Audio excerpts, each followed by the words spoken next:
जय माँ पीताम्बरा, जय श्री महाकाल। सनातन धर्म प्रेमी भक्तजनों, आप माँ ब्रह्मास्त्र महाविद्या के दिव्य दर्शन कर पा रहे हैं जिला सिवनी मध्य प्रदेश से।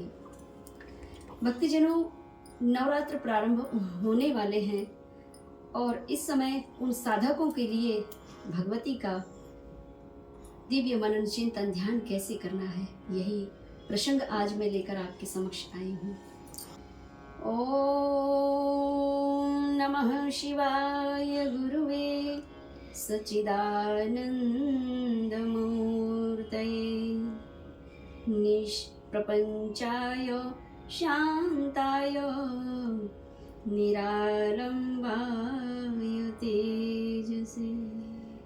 श्री सद्गुरुदेव जी के श्री चरणों में प्रणाम नमन करते हुए माँ भगवती के श्री चरणों में माँ भगवती के दिव्य महिमा, दिव्य कृपा कैसे प्राप्त किया जाता है, यही दिव्य प्रसंग माँ भगवती आपकी आज्ञा से ही मैं यह संपूर्ण जनमानस तक भेजने का प्रयास कर रही हूँ।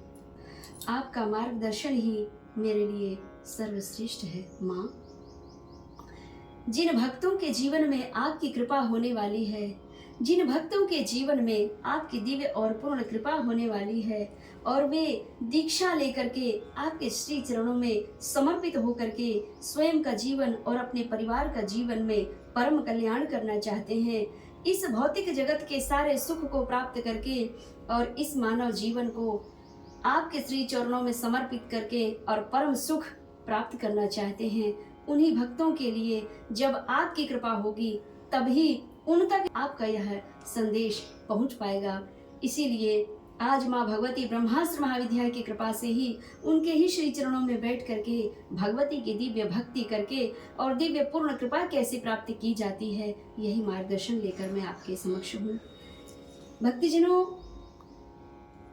अभी अभी जो नए शिष्य बने हुए हैं माँ बगलामुखी शक्ति सिद्धपीठ जिला सिवनी मध्य प्रदेश से, उन भक्तों का बार बार मुझे मैसेज आ रहा है। वे मुझे कमेंट्स में भी बता रहे हैं कि गुरु माता, उन्होंने हमसे मैसेज के माध्यम से, चिट्ठी के माध्यम से यह संदेश भेजा है कि माँ, हम बहुत पहले से और अनेक गुरुओं के सानिध्य में जाने के बाद भी, गुरु मंत्र ले लेने के बाद भी, जब हम उनके दिए हुए गुरु मंत्र का जप करते हैं, उस समय जैसे ही माता हम गुरु मंत्र का जप करते हैं तो हमारा ध्यान ही नहीं लगता है, इष्ट के प्रति ध्यान ही नहीं लगता, हमारा चित्त ही नहीं लगता है, मन भटकने लगता है। जैसे ही हम ध्यान में बैठते हैं तो पता नहीं इस संसार के, इस माया के नाना प्रकार के चक्रवात याद के माध्यम से चलने लगते हैं और हम और हमारा मन व्यथित हो जाता है। ऐसे में साधना कैसे सफल होगी मैया? और उन भक्तों ने फिर कहा कि हमें तो माँ बगलामुखी शक्ति सिद्धपीठ से हमें दीक्षा लेनी है और गुरु माता के सानिध्य में ही हमें गुरु मंत्र को सिद्ध करना है, परमात्मा का दिव्य साक्षात्कार करना है। तो भक्तजनों, जैसे ही आपकी गुरु दीक्षा होती है, उसके बाद अगर आपको बताया जाता है कि आपको गुरु मंत्र सिद्ध करने के लिए गुरु मंत्र का ही जाप करना है, तो डायरेक्ट आप गुरु मंत्र जप करने लगते हैं। तो सबसे पहले बगलामुखी देवी शक्ति सिद्धपीठ जिला सिवनी मध्य प्रदेश से जब आपकी दीक्षा होती है तो यहाँ से सर्वप्रथम आपको बताया जाता है कि ओम मंत्र का कम से कम 1.25 लाख उच्चारण आपको करना है।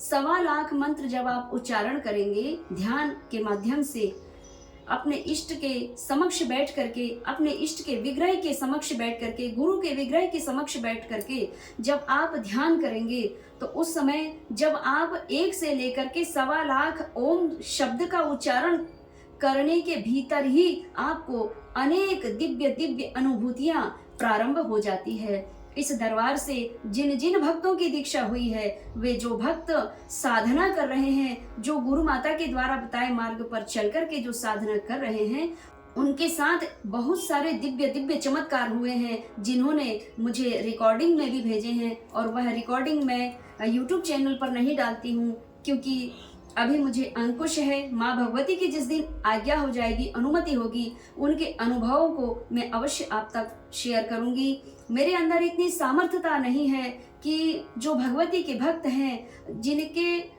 जीवन में गुरु कृपा से, गुरु माता के बताए हुए मार्ग पर चल करके जब भगवती की वे आराधना कर रहे हैं और भगवती की दिव्य ब्लेसिंग, दिव्य कृपा, चमत्कार उनके जीवन में हो रहा है और जब वो व्यक्त कर रहे हैं, तो मुझे अंकुश है कि भगवती की इस दिव्य अनुभूति को मैं किसी से शेयर ना करूं। जिस दिन भगवती की कृपा हो जाएगी और मुझे संकेत मिलेगा, तो उन शिष्य परिवारों के अनुभव में YouTube चैनल के माध्यम से अवश्य आप तक पहुंचाऊंगी। इसके पहले मैं बताना चाहती हूँ कि जब आपकी गुरु दीक्षा हो चुकी है और जितने पुराने भी शिष्य हैं, उन सभी के लिए भी आज मैं एक नया मार्गदर्शन प्राप्त करा रही हूँ कि आपने अभी तक जितनी भी साधना कर लिए हैं, लेकिन आज से आपको वह नया मार्गदर्शन मिल रहा है माँ भगवती की दिव्य और पूर्ण कृपा प्राप्ति का।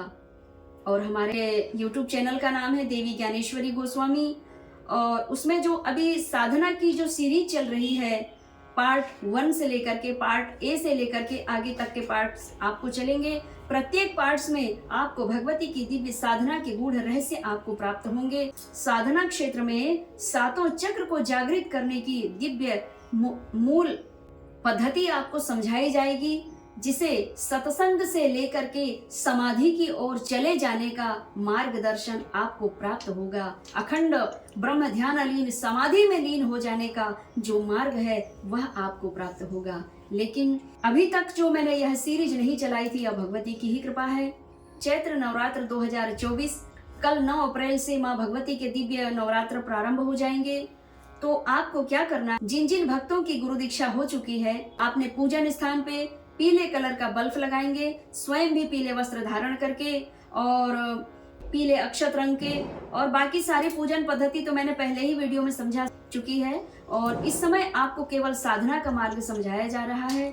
माता जी की चौकी लगाएंगे, साफ सुथरी जगह, हल्दी से अष्टदल कमल बनाएंगे, उसमें पीला कपड़ा बिछा करके माँ भगवती का दिव्य विग्रह, छाया चित्र यानी फोटो और अपने गुरु माँ की फोटो, गुरु की फोटो स्थापित करने के बाद में, और अपने से दाहिने साइड में आपको कलश स्थापित करने हैं। मिट्टी का कलश या फिर तांबे का कलश या फिर पीतल का कलश भी आप स्थापित कर सकते हैं। स्टील का कलश उपयोग ना करें। स्टील जर्मन पूजन के लिए स्टील और जर्मन के बर्तन वर्जित हैं। कांसा, पीतल या फिर चांदी के भी बर्तन हो सकते हैं। तो आप कलश स्थापित करके और महाकाली, महालक्ष्मी और महासरस्वती का ध्यान करना होता है। सर्वप्रथम आप अपने आसन की शुद्धिकरण करेंगे, अपने गुरु का ध्यान करेंगे, गुरु मंत्र बोल करके अक्षत पुष्प लेकर गणेश जी का ध्यान करेंगे, अपने कुल देवी देवताओं का ध्यान करेंगे, इष्ट देवी इष्ट देवता का ध्यान करेंगे, ग्राम देवी देवता, 10 दिशाओं का ध्यान करने के बाद में अक्षत पुष्प को लेकर के ध्यान करना है और पुनः अक्षत पुष्प को एक पात्र में छोड़ देना है सामने। इसके बाद में सभी देवी देवताओं का आवाहन करने के बाद में उनको शुद्ध जल से स्नान, तिलक, बंधन इत्यादि करने के बाद में अपने गुरु का ध्यान करना है। जो भी भोग प्रसाद आपने लाए हैं वो भी समर्पित करके शुद्ध जल से फिर आचमनी देना है, फिर हस्त प्रक्षालन भी करना है आपको। इसके बाद में माँ भगवती बगलामुखी मैया का जो आप चिंतन कर रहे हैं, जिन्होंने माँ की दीक्षा ले रखी है, तो माँ भगवती का ध्यान करते हुए और तीनों देवियों का ध्यान करना है। माँ राजराजेश्वरी त्रिपुर सुंदरी का यानी महाकाली, महालक्ष्मी और महासरस्वती का ध्यान करना है और हाथ में अक्षत पुष्प लेकर के, और उसी महाकाली, महालक्ष्मी, महासरस्वती का ध्यान करते हुए माँ तीनों महाशक्तियों का दिव्य तेज स्वरूपणी माँ ब्रह्मास्त्र महाविद्या का ध्यान करना है और आवाहन करना है कि हे भगवती, मैं अभी मंत्र नहीं बोल के बता रही हूँ क्योंकि मंत्र सभी को नहीं सुनाया जाता है। यह मंत्र तो गुप्त रहते हैं जो केवल शिष्य परिवार के लिए होते हैं, और जिन्होंने दीक्षा नहीं ली है उनके लिए यह हिंदी में ही मैं बता रही हूँ। और यह वीडियो को देख करके जिन भक्तों की जिज्ञासा जागृत होगी साधना की ओर अग्रसर होने की, वे संपर्क करके दीक्षा लेकर के और गुरु दीक्षा लेकर के पुनः अपनी भक्ति प्रारंभ करेंगे। निश्चित उनको भी गुप्त रहस्य प्राप्त होंगे। तो हाथ में अक्षत पुष्प लेकर के माँ भगवती ब्रह्मास्त्र महाविद्या का ध्यान करेंगे। मध्य सुधाब्दी मणिमंडप और माँ से ध्यान करेंगे और कहेंगे कि हे माँ, हे आत्म ज्योति स्वरूपणी, ब्रह्मास्त्र महाविद्या, आत्म ज्योति स्वरूप में मेरे इस दीपक में आप विद्यमान हो जाओ माँ। और चंद्रमा मनसो जाता तक्षो सूर्यो अजायतः, यह मंत्र बोलकर चंद्रमा मनसो जाता तक्षो सूर्यो अजायतः, श्रोतादायश प्राणश मुखादग्निर्जायते। यह दीप ज्योति का और भी एक और मंत्र है, वह दीप ज्योति का मंत्र बोलते हुए प्रज्वलित करें। फिर माँ भगवती आत्म ज्योति स्वरूप में जब कलश में विद्यमान हो जाएंगी, तब माँ भगवती को पुनः प्रणाम करके और फिर जल से, शुद्ध जल से स्नान कराएंगे। गंगा यमुना चैव गोदावरी नर्मदे सिंधु कावेरी, यह मंत्र बोल करके और जल से स्नान कराएंगे। फिर हल्दी चंदन तिलक कुमकुम कलश में लगा करके और फिर माता रानी को भोग प्रसाद वही समर्पित करके, धूप दीप दिखा करके, कर्पूर से आरती कर लेने के बाद में फिर माँ भगवती का ध्यान चिंतन करें। इसके बाद में एक दाहिने हाथ में पीली सरसों और काली सरसों लेकर के आपको अपनी आसन को बांध लेना है। इसके बाद अपने गुरु मंत्र का आपको ध्यान करना है। गुरु ने आपको बताया है कि आपको सबसे पहले, आपको जो बताया गया है कि गुरु दीक्षा के बाद में सबसे पहले आपको साधना के स्वरूप में ओम शब्द का उच्चारण करना है। ओम शब्द में 3 अक्षर होते हैं, आ उ मा। इससे क्या बन जाता है? उमा। उमा मतलब उमा भवानी, माँ पार्वती मैया। बोलिए भवानी मैया की जय। तो माँ उमा भवानी का ही नाम आता है आओ और माँ। तो इस मंत्र को आपको कम से कम 1.25 लाख सिद्ध करना है इसी नवरात्र में। सभी साधक साधिकाओं के लिए नए सिरे से आपको साधना करनी है और आपको इस 1.25 लाख ओम मंत्र को जब आप जप लेंगे, तब पुनः गुरु माता से इसी माँ भगवती दिव्य दरबार में संपर्क करके आपको इस 1.25 लाख ओम मंत्र का दशांश हवन भी करवाना है। आपकी इच्छा हो तो गुरु माता भी कर सकती हैं। आपका हवन, आपके जाप किए हुए जाप का हवन गुरु माता भी कर सकती हैं। आपके समक्ष में, आप उनके समक्ष रहेंगे, या फिर आप चाहते हैं कि गुरु माता हम ही कर लेंगे तो आप भी कर सकते हैं। और काफी सारे भक्तों का दशांश हवन यहाँ से संपन्न होगा। अगर आप चाहते हैं कि गुरु माता आपके सानिध्य में माँ बगलामुखी मैया के समक्ष ही हमारा यह दशांश हवन संपन्न हो, तो यह भी इच्छा भी माँ भगवती की कृपा से पूर्ण होगी। तो आपको गुरु मंत्र ओम का जाप करना है। कुछ विद्वानों ने कहा है कि ओम शब्द का उच्चारण ना करें संपूर्ण प्राणी मात्र। मुझे ऐसे 10 लोगों के फोन कॉल्स आए हैं और उन्होंने कहा है कि माता, हमारे विद्वान कह रहे हैं कि माताएं ओम शब्द का उच्चारण ना करें, घर के बालक वृद्धजन ओम शब्द का उच्चारण ना करें। तो मेरे कहने का मतलब है कि भक्तजनों, ओम में हमारी उमा भवानी समाई हुई है। जब तक शक्ति की आराधना नहीं करेंगे तो शिव कैसे प्राप्त होंगे? शिव शिव शब्द लिख दीजिए। शिव में जो छोटी की मात्रा लगी है वही शक्ति का स्वरूप है। और जब शक्ति छोटी ई को थोड़ा दूर हटा दीजिए, क्या बन जाएगा? शव। शव। जिस मनुष्य के शरीर में शक्ति नहीं होती है उसको तो सीधा शमशान घाट ले जाया जाता है, बाबा महाकाल के सानिध्य में ले जाया जाता है। यह संसार की रीति है। इसीलिए माँ भगवती की आराधना जो करता है वो शिव की आराधना अवश्य करेंगे। माँ भगवती का ध्यान कर, गुरु मंत्र का ध्यान करने के लिए, ओम का ध्यान करने के लिए, अपने इष्ट को प्रबल करने के लिए आपको कम से कम 1.25 लाख ओम मंत्र जपना है। तो आपको सबसे पहले ध्यान मुद्रा में बैठना है, रीढ़ की हड्डी को सीधा करके बैठना है और ऐसे इस प्रकार से यह ध्यान मुद्रा लगी होती है। इसे ज्ञान मुद्रा भी कहा जाता है और ध्यान मुद्रा भी कहा जाता है। तो अर्धचंद्राकार में आपके नेत्र खुले होने चाहिए, नासिकाग्र भाग में आपकी दृष्टि होना चाहिए। नासिकाग्र भाग में किधर रखें दृष्टि समझ में नहीं आता तो एक दीपक प्रज्वलित कर लें और उस दीपक में अपनी दृष्टि लगा लें तो आपके नेत्र ऑटोमेटिक अर्धचंद्राकार लग जाएंगे। जिस प्रकार भगवान शिव के अर्धचंद्राकार नेत्र हम देखते हैं ध्यान मुद्रा में, उसी प्रकार आपको ध्यान मुद्रा लगानी है।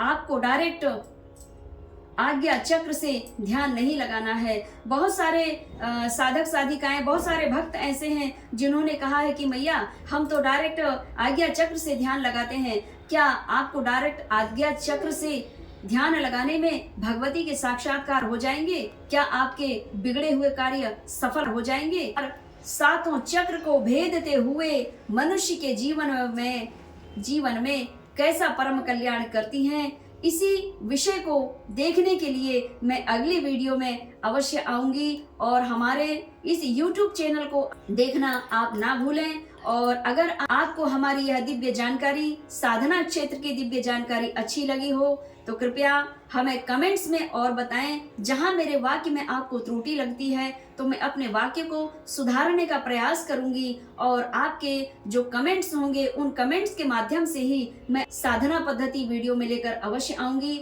हमारे इस देवी ज्ञानेश्वरी गोस्वामी के चैनल को लाइक और सब्सक्राइब अवश्य कर लेवें, ताकि भगवती की दिव्य साधना पद्धति आपको प्राप्त होती रहे, आपका जीवन में और आपके परिवार के जीवन में परम कल्याण होता रहे, भगवती ब्रह्मास्त्र की कृपा बरसती रहे।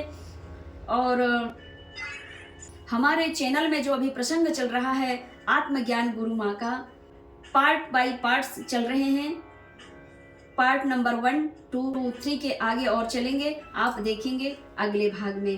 भगवती की साधना पद्धति जो 9 दिवसीय चलेगी नवरात्र में, इस विषय को देखने के लिए, जानने और समझने के लिए आप हमारे अगले वीडियो में अवश्य आवें। आज के प्रसंग में इतना ही। जय माँ पीताम्बरा, जय जय श्री महाकाल।